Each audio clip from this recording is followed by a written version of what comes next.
વાત કરીએ અંકલેશ્વરની તો અંકલેશ્વરમાં પ્રદૂષિત પાણીને લઈને લોકોમાં રોષ જોવા મળી રહ્યો છે। અંકલેશ્વરમાં જોખમી રસાયણયુક્ત પાણી ઠાલવવામાં આવ્યું છે, ત્યારે ઉકાઈ કેનાલમાં આ પ્રદૂષિત પાણી ફેલાવવામાં આવી રહ્યું છે।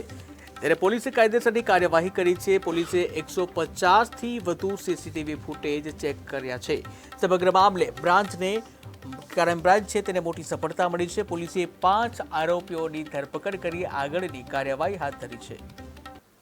એક અહેવાલ પ્રસિદ્ધ થયેલ જેમાં એવું જણાવવામાં આવેલ છે કે અજાણ્યા ઇસમો દ્વારા પાનોલી પોલીસ સ્ટેશનના બાકરોલની સીમમાં કેનાલ આવેલી છે, જે કેનાલની અંદર કેટલાક અજાણ્યા ઇસમો દ્વારા ગેરકાયદેસર કેમિકલ વેસ્ટ એટલે કે એકવીએસ વેસ્ટનો નિકાલ કરવામાં આવેલ, જે એકવીએસ વેસ્ટ અતિ ગંભીર માનવ જીવન તેમજ પર્યાવરણ માટે હતું અને જેના કારણે કેનાલમાં રહેલ માછલીઓ મરણ ગયેલ।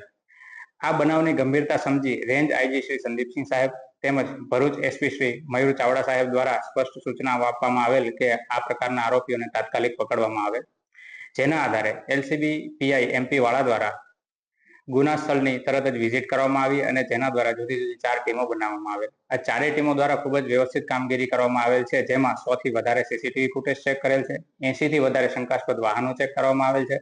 આ ઉપરાંત ભૂતકાળની અંદર આ પ્રકારના ગુનામાં સંડોવાયેલા જુદા જુદા આરોપીઓની પૂછપરછ કરવામાં આવેલ છે, તેમજ ટેકનિકલ સર્વેલન્સ તેમજ હ્યુમન ઇન્ટેલિજન્સની મદદથી અલગ અલગ દ્રષ્ટિકોણથી ઝીણવટભરી તપાસ કરી અને અંતે આરોપીઓને પકડવામાં સફળતા પ્રાપ્ત થયેલ છે, જેની અંદર મુખ્ય 5 આરોપીઓ આપણને પકડવામાં આવેલ છે।